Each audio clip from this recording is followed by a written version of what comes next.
discuss transformations.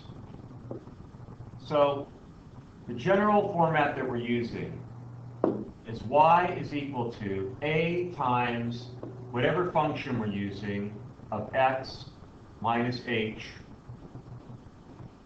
plus k. So before we even start this, I want to talk a little bit about what does it mean y equals f of x. Part of the problem is that when I learned this in high school, and probably how you've learned it most of the time, it's just kind of very mechanical. I know, well, if I see y, I know it's the same thing as f of x. But I want you to, in a minute, pause the video and actually think about this and try and grok it. I want you to really try and grok what this means. So remember, we're talking about graphing something on a Cartesian plane, on a coordinate plane, on an x, y axis. And what we're saying is that our y value is a function of the x value that we use. So that when I put in an x value, my function is going to do something to the x value that I put in, and it's going to give me a y value. Frequently, I will use a little picture of a function machine. There's a function machine, and I have my x value, which I put in, and the function is f of x. So the x value goes in, f of x spins it around, does whatever it's going to do to it, and it comes out as a y value of it, as a particular y value. I want you to think about this and really try and understand it. It's not just that I can replace y with f of x. It's not mechanical. It's something that's living, something that's going on here. I'm giving an x value to this function right in there, and it's going inside the function, and the function is doing stuff to that x value, and it's coming out and giving me a very specific y value. That said, let's kind of go back to our transformation. This is a format for our transformation. And we're saying y equals a, some number a, times whatever my function produces, but not just for x minus h, plus k. And for now, we'll use the absolute value function. So that looks like y is equal to a times the absolute value of x minus h plus k. Absolute value, the absolute value right here, is my function. That is the function that I'm dealing with. It could be any function.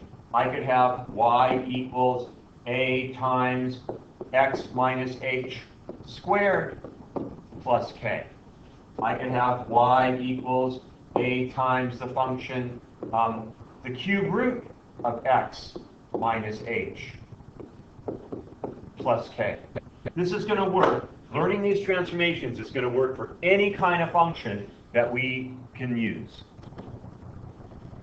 So I'm going to take apart this transformation process. I'm going to take it apart piece by piece, because you know that I will say start from the left and read the function to the right to make the transformations. But I'm going to take it apart piece by piece so that you can understand each piece and how it works, and then put it together into one single nice transformation.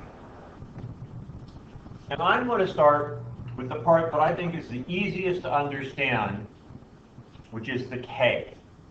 Now I want you to notice something. The k and the a are outside of the function. That's going to make them easier to use. You'll see how that works in just 1 second. So let's deal with y equals the absolute value of x, my parent function.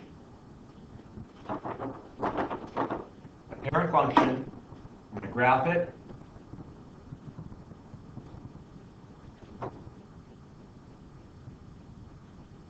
Go down a little bit more. I'm sorry for wasting your time here. I'm going to graph my parent function. There it is. Everybody is pretty comfortable with the parent function of, whoops, that's terrible. Parent function of absolute value.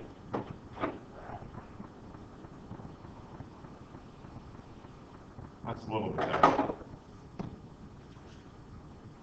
So now I'm going to do y equals the absolute value of x plus 2. 2 is my k. If I look at y equals a times absolute value of x minus h plus k, the k is outside of the function, just like the 2 here is outside of the function. So what I have, let's look at it here. Here's my function machine. Make a nice opening there at the bottom. And inside this function machine is the absolute value of x. The whole thing's a function machine, and I drop my x in. So my x goes into the function machine. Let's start with an x of 1. And my 1 goes into the function machine, and it hits the absolute value part of it, and it spins it around, and it makes it the absolute value of 1, which is 1. And that 1 is nicely having to come out, but just before it's spit out of the function machine, I have to add 2. So what happens? It went in as a 1. The absolute value of 1 is 1. And just before it comes out to give me my y, it becomes a plus 2. So it comes out as a 3. Well, how would that play out on the graph? Here's my x equals 1, right here. X equals 1. And I know that the absolute value of x is 1, but the absolute value of x plus 2 is 3.